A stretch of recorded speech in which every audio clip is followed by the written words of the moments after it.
shall conceive and bear a son, and shall call his name Emmanuel, God with us.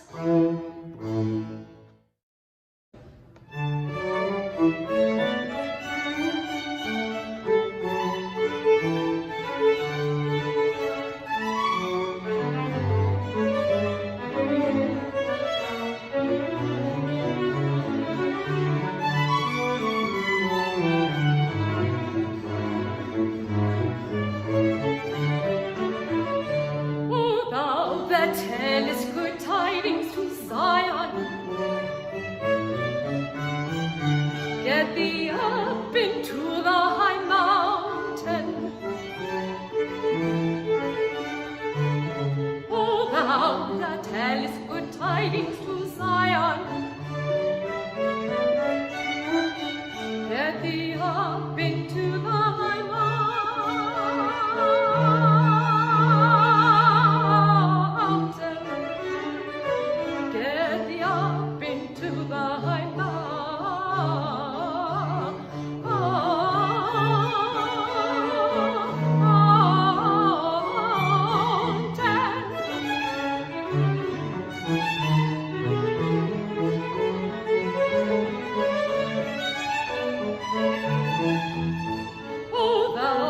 Tellest good tidings to Jerusalem, lift up thy voice with strength, lift it up, be not afraid. Say unto the cities of Judah, say unto the cities of Judah, behold your God, behold your God. Say unto the cities of Judah, behold your God, behold your God, behold your God.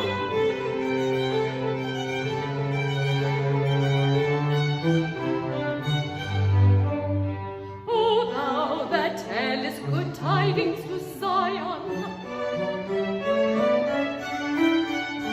arise, shine, for thy light is come. Arise, arise, arise, shine, for thy light is come, and the glory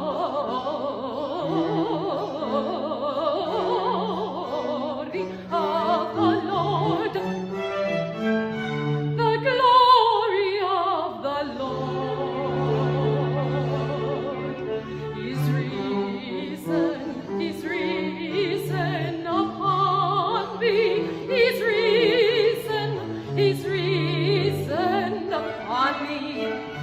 The glory, the glory, the glory of the Lord is risen upon thee.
Every valley shall be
calling all who cannot wait any longer for joy, for hope, and for some good news, even a little.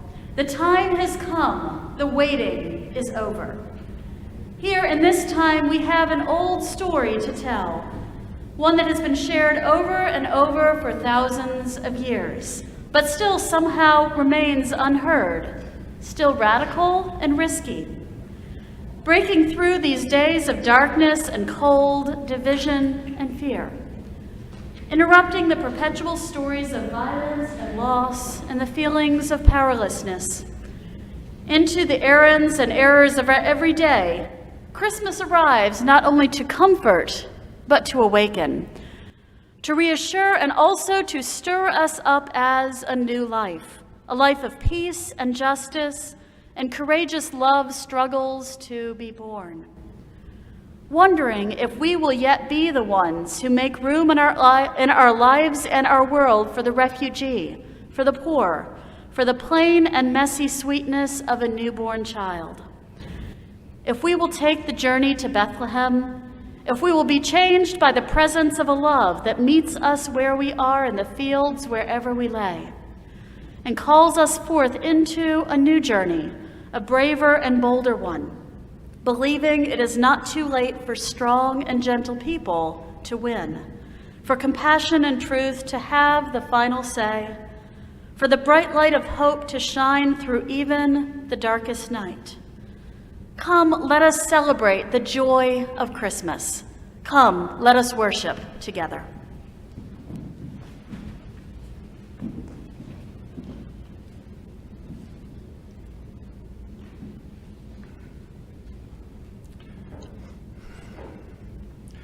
We light candles this Christmas with these words by Howard Thurman.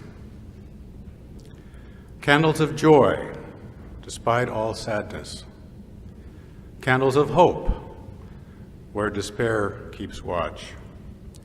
Candles of courage, for fears ever present. Candles of peace, for tempest-tossed days. Candles of grace, to ease heavy burdens.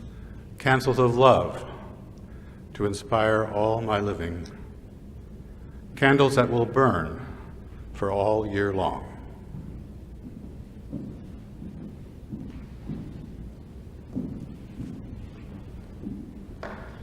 In the Christian tradition out of which we as Unitarian Universalists grow, Advent is the season preceding the birth of Jesus Christ. During the 4 weeks of Advent, Christians around the world sit quietly in the midst of chaos, preparing a place in their hearts where seeds of hope, peace, joy, and love take root. And as we as Unitarian Universalists honor and respect the traditions from many different religions, we bring Advent into our time. So as Unitarian Universalists, Advent asks, what are we waiting for and preparing for in our own lives and in the life of our world? This evening, we light all 4 candles of the Advent wreath, 3 purple and 1 pink, and we also light a 5th candle placed at the center of the Advent wreath. This is the Christ candle, lit only at a Christmas Eve service. The Christ candle reminds us of all the light that Jesus brought to the world through his life and his teachings. May the light of these Advent candles inspire us to bring more hope, more peace, more love, and more joy to the world. Now let's sing some carols.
That is such a fun carol. So let's learn a little about it.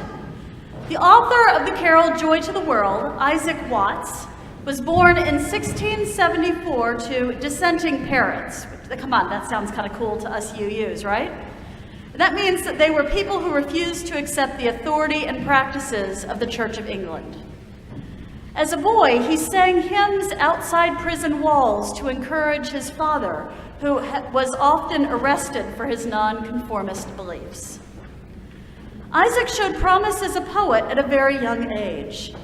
And as he grew, he became increasingly unhappy with the hymns that he sang in church each week. In those days, hymns were the words of psalms set to music, which is well and good, but Watts saw that the hymns reflected little or nothing of the New Testament, so he sought to, rectify that error. His hymns, at least his earlier hymns, reinterpreted the Psalms in the light of the Christian faith. And in 1719, he published a book of hymns titled The Psalms of David, imitated in the language of the New Testament. One of those hymns was titled Joy to the World, which Watts based loosely on Psalm 98, which says, "Make a joyful noise to the Lord, all the earth. Break forth into joyous song and sing praises." In this hymn, Watts reinterpreted the psalm to rejoice in the coming of Jesus. This hymn was sung to various tunes for a number of years. Then in 1839, so this was, 120 years after it was originally published, Lowell Mason, a banker who happened to be quite interested in church music, published the tune that we now associate with Joy to the World. Mason borrowed liberally from classical music and acknowledged his debt to Handel's Messiah for parts of this hymn tune, and explicitly adapted phrases from Messiah into the carol that we just all sang. The result is a favorite Christmas hymn based on an Old Testament psalm, based on a Hebrew Bible psalm, let me watch my lingo there, set to musical fragments composed in England and pieced together across the Atlantic in the United States. Watts wrote some 600 hymns altogether, and is considered to be the father of Christian hymnody. The book of poetry that contained the lyrics for Joy to the World was published in 1719, making this carol one of the older ones that is still in popular circulation today, at over 300 years old. And even though it was never intended to be a Christmas carol, it certainly is one of the beloved ones now.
So we have now some readings, and the first one will come from the Gospel of Luke,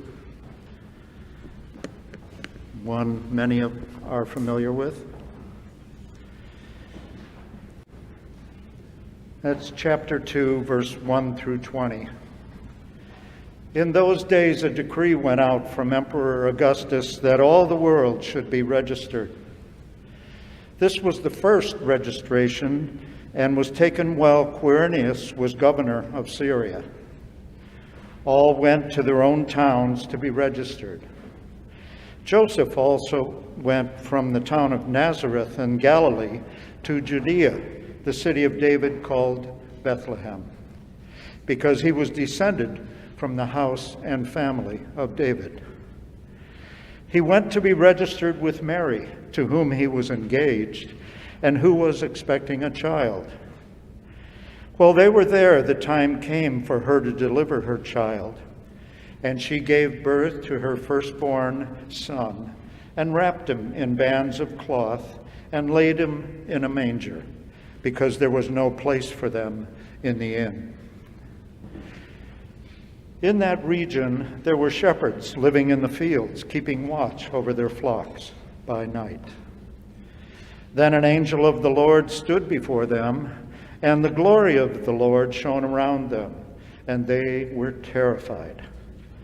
But the angel said to them, "Do not be afraid, for see, I am bringing you good news of great joy for all the people.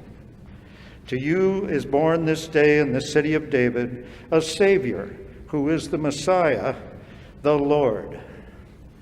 This will be a sign for you. You will find the child wrapped in bands of cloth and lying in a manger."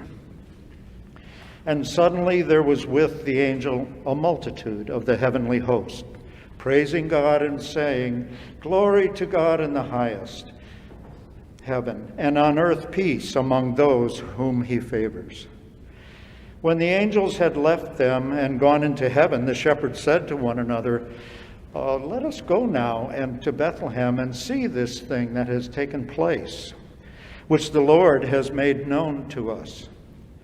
So they went with haste and found Mary and Joseph and the child lying in the manger. When they saw this, they made known what had been told them about this child. And all who heard it were amazed at what the shepherds told them. But Mary treasured all these things, all these words, and pondered them in her heart. The shepherds returned, glorifying and praising God for all they had heard and seen, as it had been told to them.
reading this evening was written by Jody Cohen Hayashida. Writing of the Holy Family, Mary, Joseph, and the babe Jesus, Wendell Berry once asked what would happen if we ourselves, opening a stall, a latch thrown open countless times before, might find them there, breathing.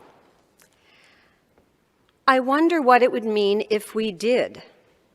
If we, still rubbing the sleep from our eyes, with our long daily list of tasks already running through our minds, suddenly stumbled upon the Holy Family.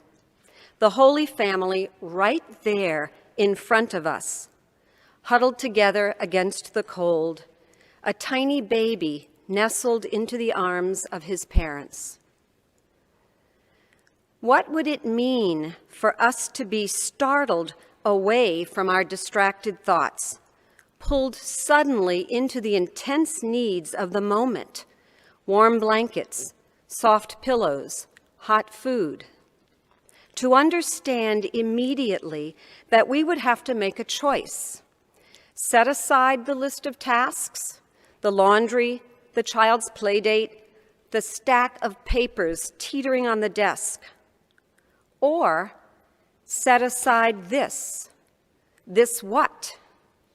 This miracle, this wonder, this invitation into another life. Because we could, of course, set it aside. It wouldn't be hard, or at least not complicated. We could just turn and walk away, reassure ourselves that someone else would soon come along to help. After all, the family is right there. We practically fell on top of them, for goodness sake. And honestly, they could be a little more considerate, now that we think about it. Move a bit more out of the way instead of acting so entitled, blocking the path of people who are responsible enough to take care of themselves and their own kids. Yeah, someone else will come along soon. Not that that family particularly deserves any help. We could set it aside. Or we could set the tasks aside. We could allow ourselves to be pulled into the urgency of the moment, and then pulled even further into a world sanctified by joy, by wonder, by the presence of holiness. We could allow ourselves to be pulled into that sanctified world with its new mother, luminous and weary from the work of giving birth, with its father, determined and probably a bit afraid, with its babe intoxicated with the scent of new life, his mouth already opening in hunger. We could choose that world. We could. I wonder what it would mean for us if we did. I ask only because I could swear to you that I have been seeing the Holy Family everywhere. Weary mothers, frightened fathers, and hungry children, everywhere. And maybe you've been seeing them too. Which would mean that now is the time we have to choose. Do we step around those holy ones on our way to check off our tasks one by one? Or do we step into that other life with its pressing demands and its astonishing glory, with its refusal to allow us to stumble backwards towards safety and comfort and self-focus? I ask only because I think that they are there right now, the mothers, the fathers, the children.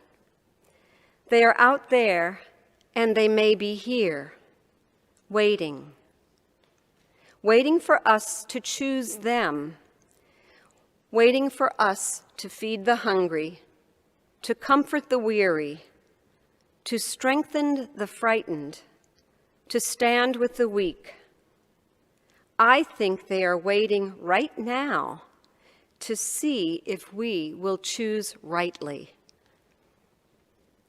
I wonder what it would mean for all of us if we did.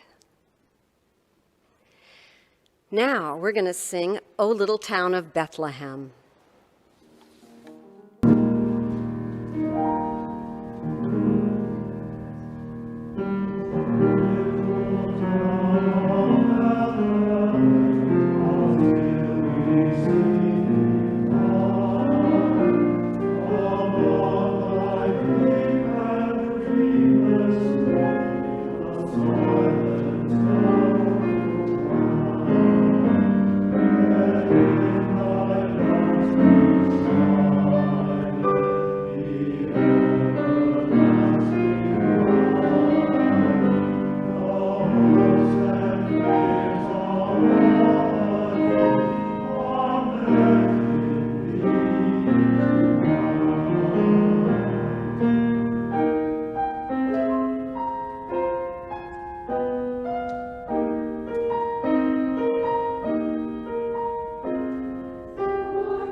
The first candle we light to remember those persons whom we have loved and lost. We pause to remember their name, their voice, their face, the memory that binds them to us in this season. We hold them before God, giving thanks for their lives in ours.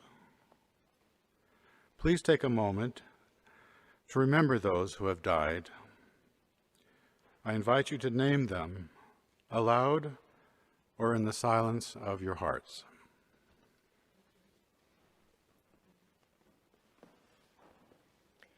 The second candle we light is to redeem the pain of loss, the loss of relationships, the loss of jobs with the security they bring, the loss of health in ourselves and our family members, the loss of joy and peace in our lives from the stresses that surround us, the loss and loneliness we experience when our loved ones do not share our faith.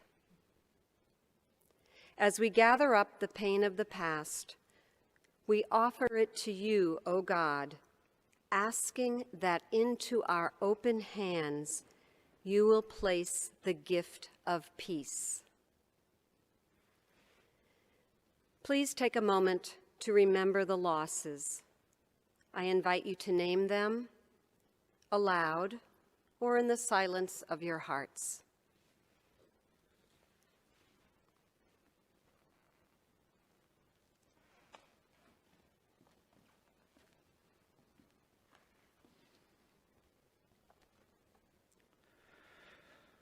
The third candle we light for those who experience a loss of direction in their lives.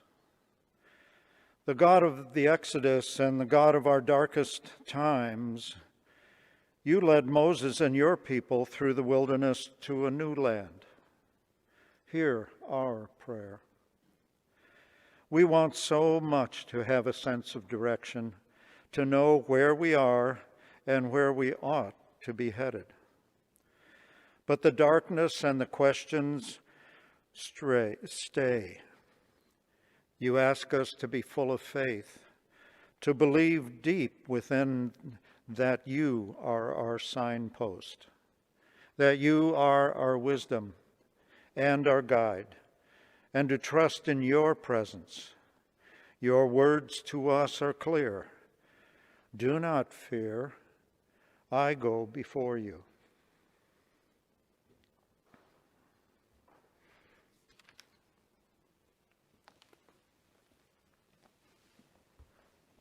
The fourth candle we light as a sign of hope, the hope that the Christmas story offers to us. We remember that God, who shares our life, promises us a place and time of no more pain and suffering.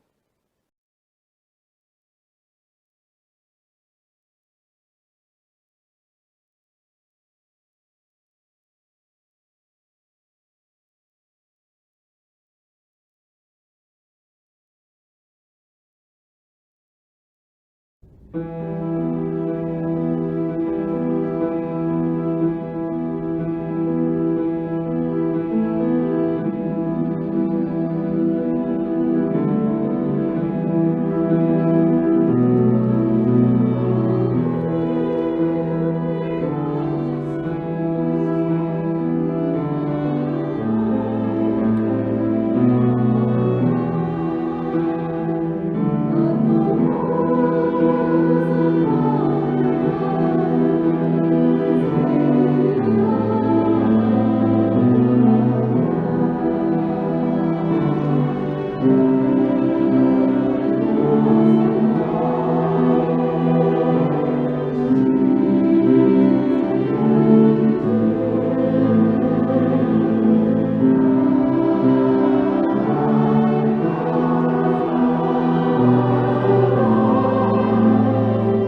This set of readings is by theologian Reverend Howard Thurman. Because it was written several decades ago, I am choosing to modify the gendered language. A moment is the moment, Part 1. Again and again in the course of the history of nations and individuals, a single event becomes the critical point by which the life or death of vast issues is determined. It is impossible to know of what any event is prophetic and how many strands of destiny are caught in a single pattern that is woven before our very eyes. A chance word overheard by a passerby may alter the entire structure of their subsequent days. An impression made upon the mind of a growing child by some nameless person who crossed their path and disappeared may be the motif that shapes the fate of millions of people years after, when the child has become a leader of people, strategically placed at a fateful crossroads in the history of a people. It is impossible to know when a moment is the moment, when an act is the act, when an issue is the issue. In 165 BC, a Jewish leader, Judas Maccabeus, with or without a sense of destiny, spearheaded the funded hopes and dreams and dedicated passions of Israel and flung them triumphantly in the face of the legions of Antiochus Epiphanes in a decisive battle that unraveled a thread out of which the patterns of Christianity and Islam were woven. It is well within the mark to say that if Judas Maccabeus had been defeated, it is not unreasonable to assume that Judaism would have perished. And without Judaism, there would have been no Christianity and no Mohammedanism.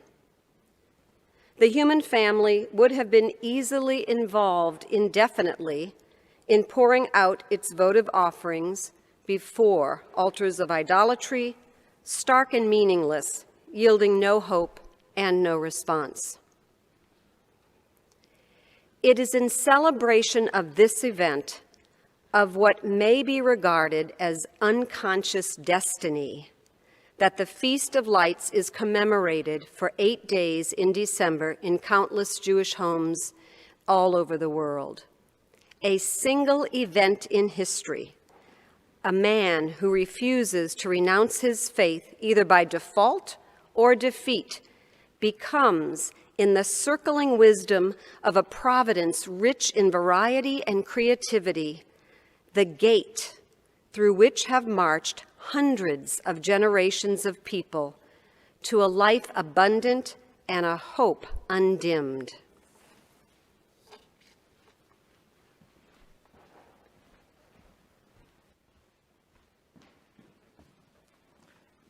Continuing Howard Thurman's writing, Part 2. There must always remain in every people's life some space for the celebration of those events of the past that bear their fruit in the present. Those events in which the race seems to catch its breath and to give the long look forward and backward. Such events are surrounded by a quality all their own, and yet they seem to gather into themselves the essence of all striving and the meaning of all hope. Hanukkah is such an event. Here was a moment in the life of Israel in which a people was faced with an ultimate choice. On the one hand, to renounce the very heart of a faith in one God with whom they were covenanted, and to give a false value to a profound communal commitment. On the other hand, to say yes to a truth by which the steps of the past had been guided when there was no light and no guide save one. One man in his vision became, first, a whole nation, and then the whole race of humankind, as he affirmed in his deed, "The Lord God is one, and alone is worthy to be worshipped and to be praised." In steady stream there has flowed from him a way that, for generations of people, has become the way. Christmas is such an event. Here was a moment in the life of Israel in which a baby was born, in surroundings as commonplace as the leaves and branches of the olive tree. In him was seen, by many, that for which their hearts had hungered and of which their dreams had foretold. He grew into manhood, exhibiting in word and deed a fresh, new quality of the age-old response of the human spirit to the call of God. God was everything to him. His was the vision of a great creative ideal that all people are children of God, that the normal relation of one being, one human being to another, is love. Anything else is against life. And that there is a personal power, God, equally available to rich and poor, to Jew and Gentile, to men and women, to the wise and the foolish, to the just and the unjust. For millions, his birth marks the turning point in human history, and Christmas is the event above all events. For it marks the moment when a new meaning is given to ancient words. The eyes of the blind are opened, the captives are set free, and the acceptable year of our Lord is become literal truth. Hanukkah and Christmas spring from the same womb and are mothered by the same brooding spirit. One marks freedom from tyranny and the preservation of the eternal light for all generations. The other announces that there is a presence in the common life, a light that lighteth every person that cometh into the world. In our very generous congregation, traditionally, we give our plate each Christmas Eve service to the minister's discretionary fund, which is used to support UUCB members and friends during times of economic challenge. Now, during these pandemic times, folks have been incredibly generous to the minister's discretionary fund during the entire year. And while we have been able to help a number of UUCB members and friends, we have a good bit in the fund now. So instead, I would like to invite us this year to share our plate and share our generosity instead with the Unitarian Universalist Service Committee. This is a national UU organization that does work both in the United States and around the world. They have particularly been doing work throughout the COVID pandemic in grassroots support for responses and recovery to the pandemic, both nationally and internationally, and then do a variety of other projects with justice-related issues throughout the world. Right at the moment, one of their projects of note is helping to support democratic elections in Honduras. And they are funded in large part by our Unitarian Universalist congregations. So as we have our time of sharing and our offertory and our offering in this service, I invite you to open your heart during this time of generosity to help support our Unitarian Universalist Service Committee.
absolutely love it when we get to hear the voices and the gifts of our children in our services. Thank you so much, Katie, for your work with them and for bringing their voices to us. So, what is the purpose and the meaning of life? Now, you thought I'd start with a small bite of a question since we're in this grand service, right? But with our focus on joy this month and during this holiday season, this seemed like a good question to ask, right? So here's the Dalai Lama's answer to this great, big, huge question. After much consideration, he says, I believe the purpose of life is to find happiness. It doesn't matter whether one is a Buddhist like me or a Christian or any other religion or no religion at all. From the moment of birth, every human being wants to discover happiness and avoid suffering. No differences in our culture or our education or our religion affect this. From the very core of our being, we simply desire joy and contentment. But so often, these feelings are fleeting and hard to find, like a butterfly that lands on us and then goes and flutters away. But the ultimate source of happiness is within us, he says, not money, not power, not status. Some of my friends, he says, are billionaires, but they are very unhappy people. Power and money fail to bring inner peace. Outward attainment will never bring real inner joy. We must look inside. Sadly, he goes on, many of the things that undermine our joy and happiness we create ourselves. Often it comes from negative tendencies of the mind, emotional reactivity, from our inability to appreciate and utilize the resources that exist within us.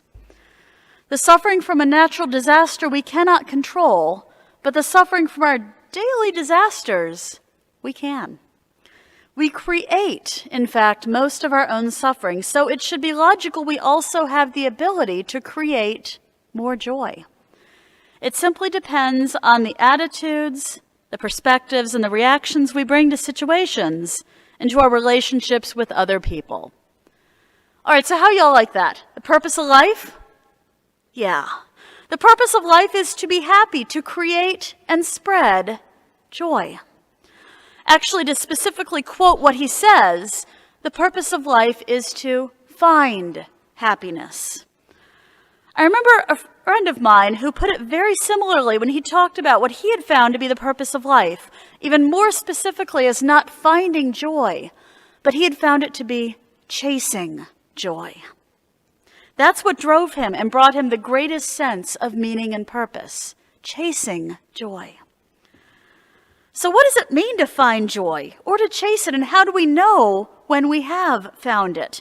And found not just a fleeting sense of happiness, but that deeper thing that we call joy. So there's a popular method for decluttering. I bet you didn't think I was going to go there. Popular method for decluttering running around that puts joy up front and center. Anyone know what it is? The Life-Changing Magic of Tidying Up by Marie Kondo. And the method is called the KonMari method, which, by the way, is just a rearranging of her name. Marie Kondo, KonMari method. There, now you got it. Now stay with me, because it'll make sense why I'm bringing this up and talking about decluttering on Christmas Eve. The core of the KonMari method of decluttering and setting up one's home is to keep the things in your life that bring you joy. That's it. That's the core of it. Kondo instructs folks to literally hold each item and consider whether it sparks joy. To hold it close to your heart and ask yourself the question, does this spark joy? And she's specific. You can't just look into your overstuffed closet and ask if, hey, does everything in there give me a thrill? But rather to pick up each one and really consider its joy-bringing characteristics. And to clarify what it means to bring you joy rather than just a thrill, a momentary sense, fleeting happiness. Now, this sounds like a pretty good method, and I can attest it really works too. Although I admit I did not take to heart the part of the method where you have to literally say goodbye to each item you let go of. I didn't go quite that far, but the joy part I did. Surrounding yourself in your home with things that bring you joy brings a frequent smile when you come into that space. In fact, when I downsized into my tiny house, I got rid of a ton of things out of just space necessity, including most of my book collection. After all, a Kindle is much smaller than a shelf full of fiction books, right? But I've realized that I was missing something and have since begun, sometimes in earnest, to reaccumulate my favorite books. They bring me joy, and I realized my home was emptier because I was missing the joy they brought me, being there in my space. But we can take the KonMari method further than just our homes, and use the question about virtually everything in our lives. It gets hard, but let's do it. Let's KonMari our lives. Let's KonMari our calendars, our commitments, our priorities. Does it spark joy? Does this thing we're doing spark joy for us? Does this place we're going bring us joy? Does the energy that we're putting into a relationship return joy for us? If the answer is no for any of these questions, then why on earth are we keeping it going in our lives? Okay, except for bringing out the trash and things like that. Not having it there sparks joy, so actually that still belongs in your life. Don't make that excuse. Now, I admit asking this question, I've even ditched treasured holiday traditions when I realized they weren't so treasured and they weren't bringing me joy. I remember after begging off one of them, suddenly the rest of the family said, wait, she doesn't have to do it? Do we have to do it too? And everyone gave it up. Apparently it hadn't been bringing anyone any joy. Now, there are many theories on joy and happiness out there. We talked about some a couple of weeks ago. And we're talking about creating moments of joy and space for joy. So I just want to mention one other perspective. Maybe something in it will inspire you as we're heading into this new year and considering, in the midst of everything going on in the world, considering what joy might be possible. To sum up, a bunch of research and wisdom from great spiritual leaders, which isn't it cool when they come together? Absolutely love to be a fly on the wall, or at least get to read it afterwards. There are 8 pillars of joy, 8 things that help to cultivate joy in us human beings. 4 of these are qualities of the mind. They are perspective, humility, acceptance, and humor. The other 4 are qualities of the heart: forgiveness, gratitude, compassion, and generosity. Perspective, starting with the qualities of the mind, being able to see things in a different light, from different shoes, widening our perspective and our attention. Humility, which is far harder to do than to talk about. Accepting one another as we are and as we are growing to be. And of course, humor, being able to laugh, to enjoy things, to joke, and most of all, to be able to laugh at ourselves. And then the qualities of the heart which point both inwards and outwards. Forgiveness, which we talked about this past Sunday. Compassion, gratitude, and generosity. Attitudes of the heart. Our internal perspectives and our way of being in the world. And let me probably add in what Vietnamese Buddhist monk Thich Nhat Hanh reminds us. I love this line. What he reminds us is, don't forget to smile. Let us fill our lives and our time with that which sparks joy for us. May we cultivate our set points for happiness and our capacities for joy, for seeing it, for finding it, for chasing it, and for finding what sparks it through all our days. And may the light of this holiday season fill you and spill over into the world, bringing joy to all it touches.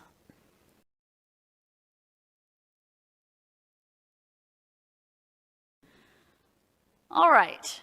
Speaking of light spilling out into the world, this is the first time I get to see this ritual here at UUCB. So now we are going to spread the light, to light these beautiful bays of candles. And some of y'all came earlier to the church today during our open house and lit some of the candles also, so that many of us were able to take part in this tradition. So what we'll be doing is, right now, for folks who are here while we're doing this service, some of our worship associates, members of our fabulous choir, who reminded me today I was literally preaching to the choir. Thanks, folks. We'll be coming up to light the candles. So I invite you into a time of calmness, of groundedness, both feeling the joy of seeing this ritual and seeing what joy is sparked for you. We'll have some music, we'll sing a couple more songs. So let us together spread the joyful light of this Christmas Eve.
Our final reading is by Sophia Lyon-Faz.